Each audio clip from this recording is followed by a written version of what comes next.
3.6, last lesson for this week before you take your quiz tomorrow. Last week we had 2 lessons and 1 review day. That was because the material was so important that I wanted to give you more time to digest it.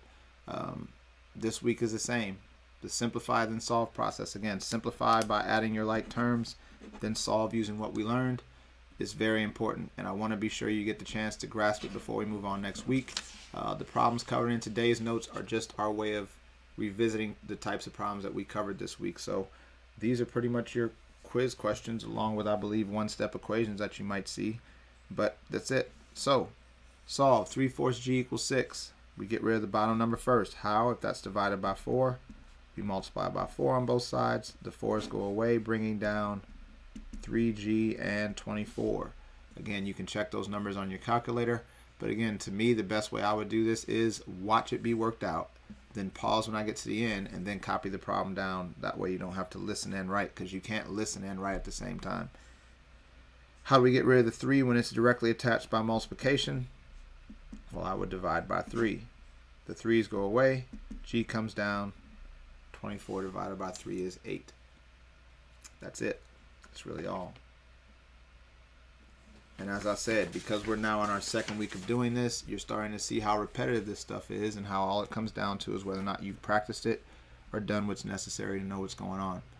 14 equals 7/3 e. I have to move the bottom number first. That's divided by 3, and I move it by multiplying. So 14 times 3 is 42. The 3's go away. 7e comes down. How do I move the 7 when it's being multiplied? Divide by 7. 42 divided by 7 is 6. The 7's go away, giving us an answer of 6 for E. That is it. All right. C. Solve 5y minus 6 plus 2 equals 21. This just looks weird. I've got 3 things on the side, so I've got to put these 2 things together. Again, type it in as you see it. -6 plus 2 equals -4. That means this turns into 5y minus 4 equals 21. Because again, that was a -4 in the calculator, so I have to put -4 next to 5y. Now we do what we did before. How do I move a -4? By adding 4 to both sides. How do I move 5 when it's being multiplied? By dividing by 5. 2 decisions. Simplify, then solve. That's what I mean by this is not 3-step.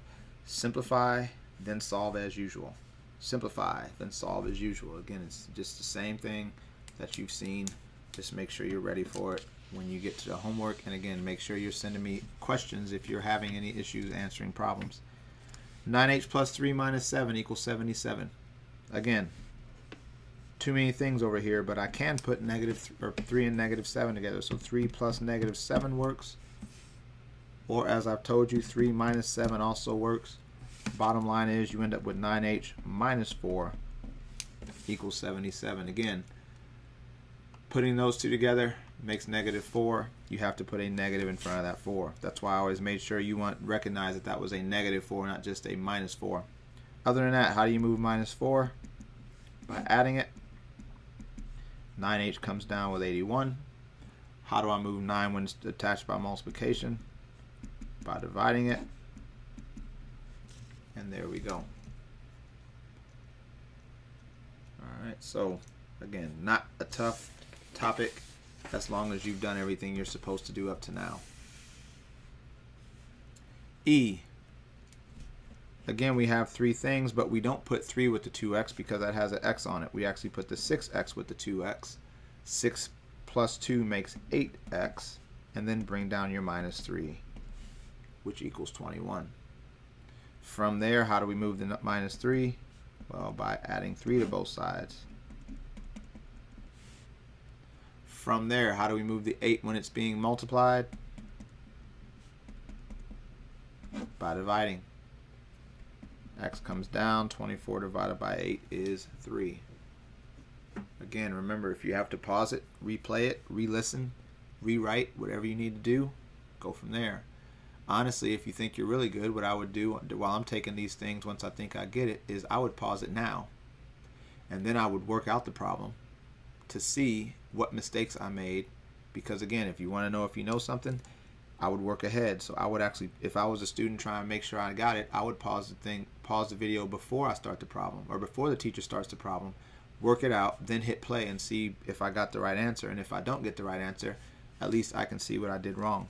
But anyway, 8m minus 3m go together to make 5m plus 7 equals 42. From there, again, we want to move the 7 by subtracting it. If this is 5 times m, the way we move that 5 is by dividing by 5. M comes down with 7.